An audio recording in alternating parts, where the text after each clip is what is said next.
विश्व हिंदू परिषद बजरंग दलाच्या माध्यमातून गीता जयंती निमित्त आपण नाशिक शहरामध्ये आज शौर्य संचलनाचे आयोजन केले होते।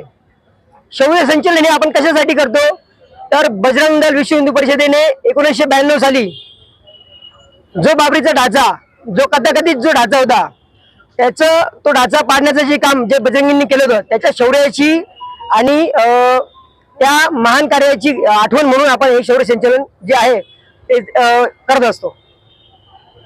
हे संचलन आपलं दरवर्षी असतं की विशिष्ट म्हणून आजच्या दिवशी आपण गेलेलं आहे? हे संचलन जे आहे आपलं संपूर्ण भारतामध्ये विश्व हिंदू परिषद बजरंग दलाच्या माध्यमातून संपूर्ण भारतात वेगवेगळ्या ठिकाणी वेगवेगळ्या प्रखंडांमध्ये होत असतं।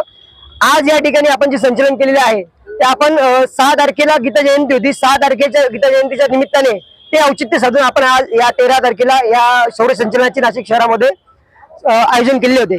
त्या संचलनासाठी धर्माच्या रक्षणासाठी आपल्या नाशिक शहरातील अनेक बजरंगी उपस्थित होते। साधारणतः 300 ते 350 बजरंगींनी या बजरंग दलाच्या संचलनामध्ये सहभाग घेऊन विश्व हिंदू परिषद बजरंग दलाच्या ज्या बजरंगींनी 1992 साली जे शौर्याची गाथा जी आहे, जे शौर्य गाजवले त्या शौर्याचे आठवण म्हणून, शौर्याचं जागरण म्हणून आज या संचलनाचं आयोजन आपण या ठिकाणी केले होते।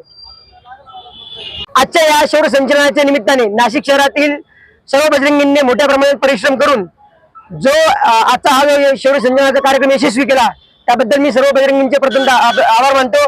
आणि असंच या प्रकारे देवदेश धर्माची सेवा करण्यासाठी आपण नेहमी एकत्र येऊ आणि धर्मरक्षण करू। बोला देश कमल बजरंग, देश कमल बजरंग, जय वीर बजरंगी, वीर बजरंगी।